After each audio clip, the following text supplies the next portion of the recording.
Welcome, everyone, to Stepping Into Your Leadership. I'm your host, Christine Courtney. Our goal here is to give you some actionable takeaways that will help you lead your teams. Thanks for joining us on this leadership journey. Let's get started.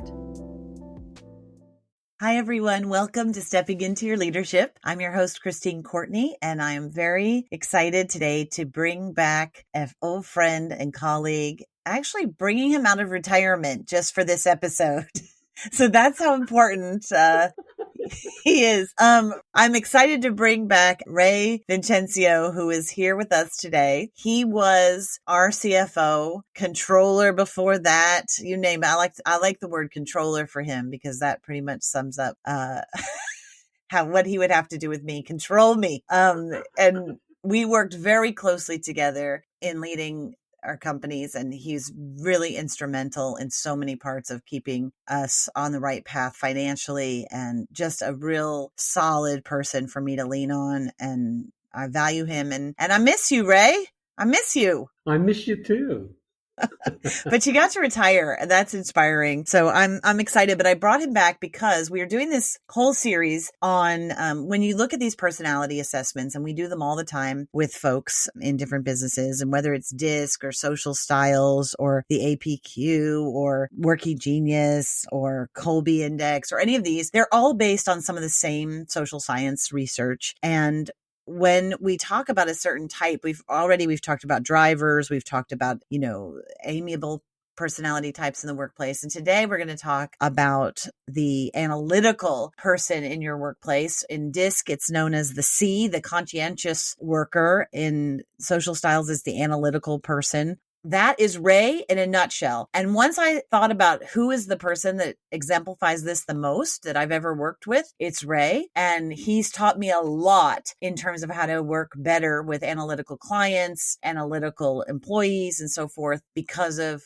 who he was and how valuable he was, I really needed to change a little bit in order to be a better colleague of Ray's. So Ray, I'm going to put you on the spot, but all you have to do is answer questions about yourself, honestly. And I think you'll help a lot of people out there. Are you ready? I'm ready, but first of all, thank you very much for a very nice introduction. And yeah, for you, Christine, I came out of retirement.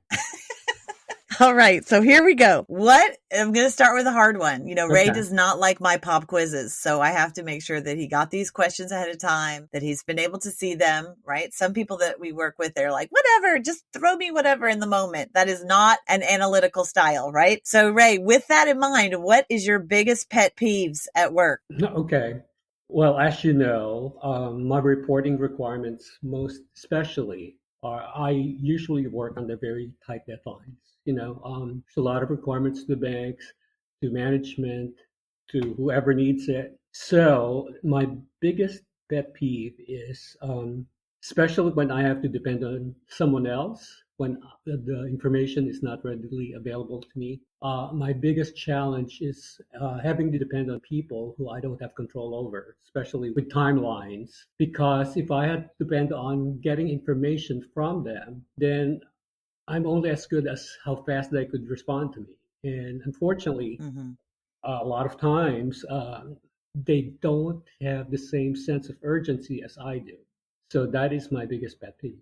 I would rather work in an environment when everything is directly available to me, whether through the web or some other resource. But it's very challenging when I have to depend on someone else who's not as responsive as I want them to be.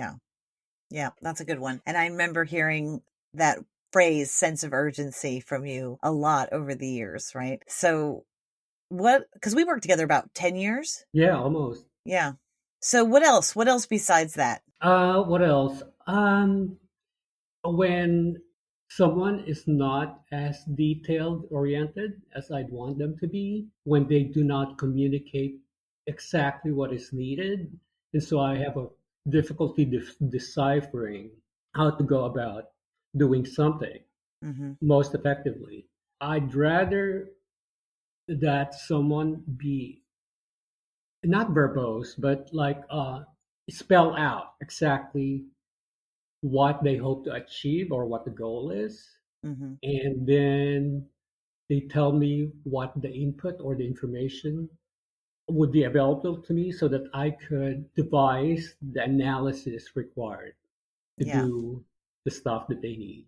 Yeah. I feel like I think those are two really good things, like a sense of urgency, not being detail oriented enough, right, to provide those Correct. details. And then also, I know sometimes I would drive you crazy if I would come in and say, like, Ray, how are we? How are our numbers? Yep. Give me, and I'd have to say, give me back of the envelope calculation. And you would be like, oh God, I hate that. Yeah, so another pet peeve is when my bosses demand or ask for, information that they think is readily available at the tip of my fingers. Most of the time, these analyses require, some sort of calculation. So I would always tell Christine, for example, okay, this is going to be a back of the envelope calculation. So it might be, 100% accurate, but we'll get a sense of it. So that's the way I handle Yeah. it. And so, give me some advice. How should somebody who is a boss like me, right, who likes to just ask offhanded things, I guess, who wants to be in the moment, run into your office and say, like, what's some advice for me when working with kind of an more analytical person like yourself? Okay. Well, how should a boss like me, all the bosses out there like me, how could we handle that better? I think with an analytical person, I'm speaking for myself, is Yeah. you identify the parameters right away.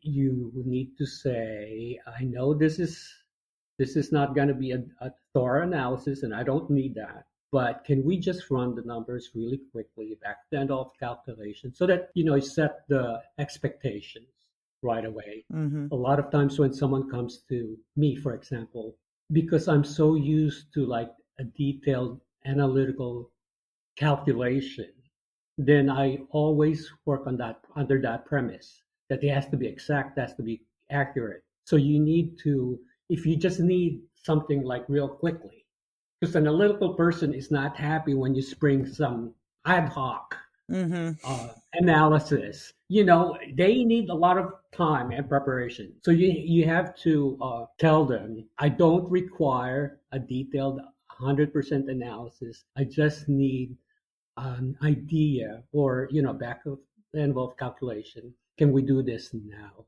Mm-hmm. We hate surprises like that. So, And that can take the pressure off. yes, absolutely. Okay. Because then I know, oh, okay, she doesn't need, it's not going to be end of the earth decision. Okay. So it feels like you could be wrong. Correct. Like, is the fear to be wrong or Correct. to It's the fear to be okay. wrong because Mm-hmm. I know that a lot of things depend on me. That's my basic job, right? Is the controller, finance analysis and all that stuff. So I need to know that, what you require is not something that company being closed or will be a going concern is dependent on. Yeah, that makes sense. And so what do you think to switch it? Like we talked about the pet peeves. What are the things that you really appreciate about somebody who works with you? Okay. Like, let's say it's colleagues from other departments or something that have to work with you. What do you appreciate about those dynamics? Okay. I appreciate a collaborative work environment. I need to know that I could depend on someone just like they can depend on me. I appreciate a friendly, non-judgmental, empathetic, communicative work, responsible work environment. Mm-hmm. So yeah, so I think the key is I need to know that I could depend on someone else, like I said, just like they can depend on me. And when you say depend, like, does that mean get their deadlines done on time, respond? Absolutely. Responsible, proactive, Mm-hmm. Accountable. accountable, Mm-hmm. because of deadlines. So how do you prefer, like, if, we all mess up at sometimes, right? We all have moments in work. How do you, because it really is, I really appreciate you sharing this stuff because I think it is going to help a lot of people out there. How do you like to receive feedback, or maybe feedback that is hard, Okay. like criticism, Okay. feels like criticism? Right. How do you like to receive that? Okay. So I could be sensitive at times, especially when it comes to my work, because I'd like to think that I put a lot of effort in whatever I do. So I do not like criticisms. I appreciate constructive suggestions So if you speak to an analytical person, don't be judgmental. Don't make it sound like it's a criticism. Always offer constructive suggestions. Mm. Yeah. I love what you said about that you could be sensitive, because I think sometimes the assumption with analytical people by people like me who are quite emotional, right? I'm much more outwardly emotional, is like a feeling that you're a little bit more like a robot and that those feelings don't affect you as greatly. But my experience of you is that they do. It was always a surprise to me when you would be hurt by something or sensitive to something, because, sometimes I made the wrong assumption that because you're such an analytical thinker, that those feelings don't run as deep. And I think that's an assumption that probably a lot of us make in the wrong time about people. Right. Because analytical people tend to take on company responsibilities that are pressing and serious. I think a lot of times the misconceptions about us are that, like you said, we are unemotional, we are boring, we are square, we have no sense of humor. And especially me, I pride myself on being able to put out a good job. So when something that I've given you or given my supervisor is wrong because of wrong assumptions, perhaps, then I could be very sensitive with how that's delivered to me. Mm-hmm. Yeah. Yeah. How do you think is the best ways for people, whether they are your boss or whether they work for you or work with you as a colleague? What are some of the best ways to build trust with you, but also, with this idea of like analytical people? I think I'm speaking for myself because I am analytical. Everything needs to be logical in my mind. So that's a very big thing about myself is I'm a very logical person. If this, then that. Otherwise, it's that. It's it's some other way. So I appreciate people who are logical, and that makes sense. How did we work together for so long? Well, Christine, you're a very sensible person. You're very creative. You're a very creative person. But at the end of the day, you make sense. Okay, well, thank you. Yeah, So so sensible is okay, even if I'm not as logical thinker as you right. are, right? Yeah, to me, being logical and sensible is kind of one and the same. The Probably same. not in the Okay. same, degree. But as long as you're sensible, that you Okay. make sense, because otherwise, I would just tend to, if I determine that someone is not making any sense, then I tend to stay away from those people because I know that I can't depend on them. I see. So you need somebody to build trust, somebody that's coming at you with some logical, Correct. thoughtful, sensible Yes. things. Yeah. And probably I would imagine the other thing that I noticed with you is that if I promise you something by a certain time, I better stick to that Exactly. deadline. And if I Yeah, I'll call you don't, on it. I better tell you. Yes. Yeah. You give me some sense of when you're going to be able to give it to me. Yeah. Not just like sweep it under the carpet and hope you don't realize, because he is realizing, Yeah, right? and I would call you on it. He will. He will. Trust me. So let me ask you this. How would you handle a situation where you need to give, your idea of information, which is precise and detailed, right? To ensure accuracy, like maybe an update, right? At our staff meetings or something to a whole bunch of people where you want to be accurate and precise and detail oriented, but you're afraid you might overwhelm people who don't think in the same way you do. Is there any advice you have for folks out there that are kind of like you that have to give reports to a large swath of people, many of which have no idea about the details of the kind of work that you do? Okay, good question. Yeah, I often actually have to think about that myself when communicating with others.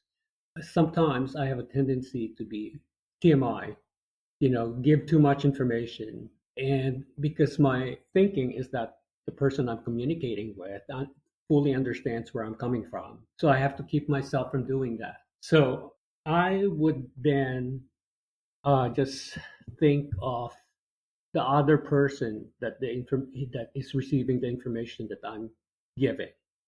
I have to qualify how much information they need or how much detail. If I know that they're going to be lost with too many details, then I just stick to the most important things. If though they Yeah. don't need to know how I calculated the information or how I came about that information, especially when it comes to numbers or figures, then I don't do that. I just Hmm. explain why a particular answer makes the most sense.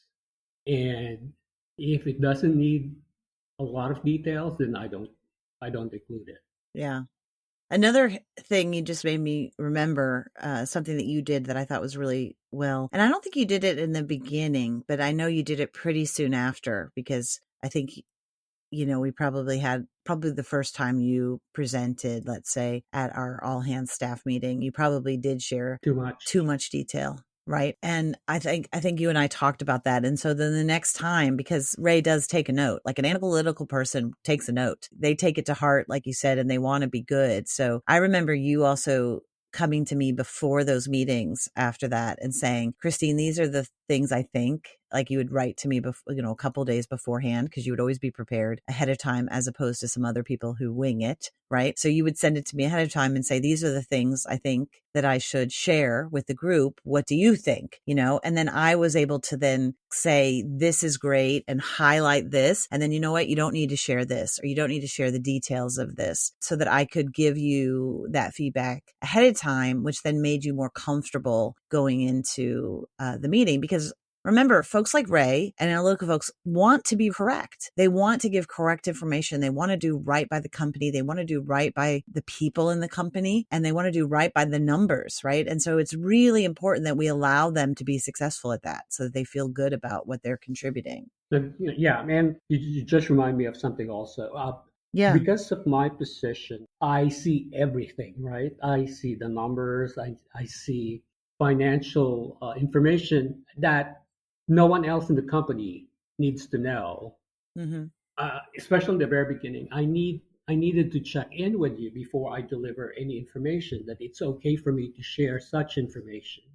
Because I kind of have to determine the fine line. You know, I've always thought of our company as a pretty much open, right? Company. I mean, Yeah. we Transparent. transparent, very, very transparent with everyone. But having said that, there's still some details that we don't necessarily share with everyone, Yeah. especially if it's really confidential information. Yeah. And I think a lot of times where you and I came up against that sometimes is that in our business, there were moments where we didn't want to scare people if we didn't have to. Like if we were, sometimes we're like, oh God, we only have a couple payrolls left. That is, Exactly. that is we always got the money in time, but we were running close to those payrolls running out. Oh, gee. And we had, every other payday. but you can't share that with everybody every time, because then they feel like they're living in a really fight or flight, stressful situation. It's like mom and dad at home telling you that you could get kicked out of your apartment any minute, right? So we had to use that. We had to be very careful when and where to share too much with people all the time, because our job is to handle and hold a lot of that stress. And we're frankly paid for that to a large degree, and to figure out the solutions. And that a lot of people in the company who can't control that, that's really stressful to know all the time. Occasionally we do have to let them know when it's a reasoning for why we're not, why we're holding off on hiring new people or whatever, we have to share that information. But I do think that you and I had to make some decisions, a lot of okay, yeah, this isn't the time, right, to share that panic button with everybody. We kind of have to hold that sometimes. So, Right. And just to add to that, going back to the sense of urgency, with our core group, when it's all hands on deck, so to speak, oh my God, we need everyone's help with this. So then we decide to it's the urgency is so much that we just really need to let them know where we're at, that's right. Right. Because we want everyone's help in fixing it. Fixing it. Yeah. When he says core group, I know what you mean. Our executive team, that's transparency is much more open, right? They really need to help figure this out. And I appreciate that you as an analytical person could bring that to those meetings, right? That's incredibly valuable. I have a question, because one of the complaints that sometimes I'll hear about analytical people from other types, like so from drivers, for instance, right? So one of the complaints that they have working with an analytical person is that, or an expressive like myself, is that they take a long time to make a decision, right? That if I say, Ray, what do you think? Should we do this? Should we not do this? Mm-hmm. You know, a lot of my executive team would answer right away what they think, right? Their gut feeling on it, their intuition, their, whatever. And more often than not, an analytical person is not going to want to make a decision quickly, right? No, you can't expect an analytical person to make snap decisions, especially with myself. I need to weigh everything, the pluses and the minuses, both tangible and intangible. Mm. So even in my personal life with Michael, I'm just going to say it, my husband, when he asks me about something, sometimes we just need to meet people, for dinner or something like that. I can't give him an answer right away. I would have to think about it first. He's like, Ray, just a back of the envelope answer. Just kidding. Is it kind of yes, kind of no? That's funny. Yeah, but it's really important for me to make every decision, my decision, logical and make sense. So what can help people to encourage a decision quicker, or to help somebody who's an analytical thinker push them a little bit gently into those decisions? What are some tips that we can use? Okay. So you just need to facilitate an analytical person to make a decision right away. You need to be able to provide that person with as much information that you have. So this way, they feel equipped that they've gone through everything before they could tell you it's a yes or a no. So, for example, if you already know some of the advantages and disadvantages of a particular situation, you just need to give that to them. Here's the thing. Here are all the pluses. Here are all the minuses. Mm-hmm. Just try to equip that person with as much information viable information and related information as much as you can. As possible. Yeah. Oh, here comes Tatiana. What's up? Oh, I had a thought and a question really about the analytical style that just popped into my mind of working with analytical people. And one of the things I was just thinking about was this idea of the question behind the question, or the question behind the solution, because I really was thinking about times when you disagree with the analytical person's solution, right? And so you don't understand how they got there, and their solution is potentially very disruptive, and they don't know that. My question really was or my suggestion, or I was wondering what you thought about this, of what's the real problem here? What's the problem that we're trying to solve before, and how you came up to that solution before judging it or before saying no to it? Because another solution might come up, but first having the what's the real problem we're trying to solve for? How are we trying to solve for X with your solution? How does that solve the problem? And what's the real problem that you're getting to? That's a good point. Give an example. Should we give an example? Okay. So, because I'm thinking about Ray, and we were having a problem with our payroll, and Ray wanted us to change the whole system. And that seems big. I asked, well, okay, that seems big. Well, what's the real problem? What is it that we're trying to solve for? What is the problem that the payroll company is having? And he explained the problem, and I was like, oh, okay, I think we might have a different solution. Let me come back to you with these options, and we'll see how they work. As opposed to, let's throw away the whole baby and start again. Yeah, the baby out with the bathwater. The bathwater. Yeah. Does that make sense? Do you remember this? No, I actually, Katya, you both know me. I don't retain anything in my mind. That's true. So I don't recall this particular situation, but that's a really good point, Tati, that you're bringing up. So, like I said, when someone is trying to deliver a particular situation to an analytical person or a particular problem, you need to let that person know what kind of result you are expecting.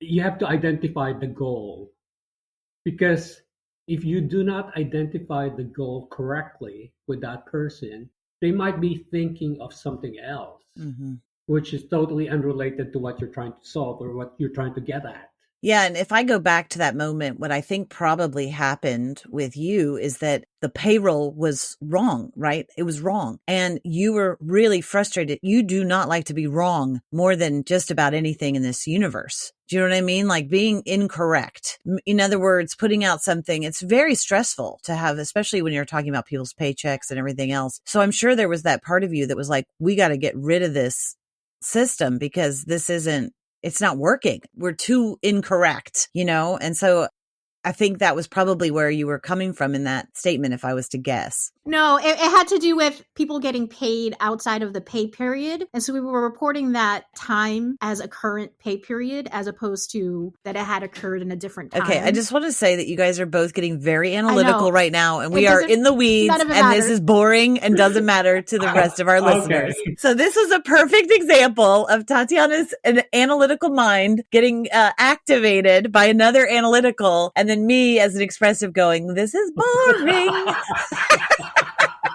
Anyway, thank you guys for that wonderful demonstration. All right. So is there anything else, Ray, that you can say, like what feels successful and what's a great day for an analytical person? What's a great day? Oh, what are you doing? Okay. A great day for me is when the analysis that I did eventually turns out to be financially beneficial to the company. That's a great day for me.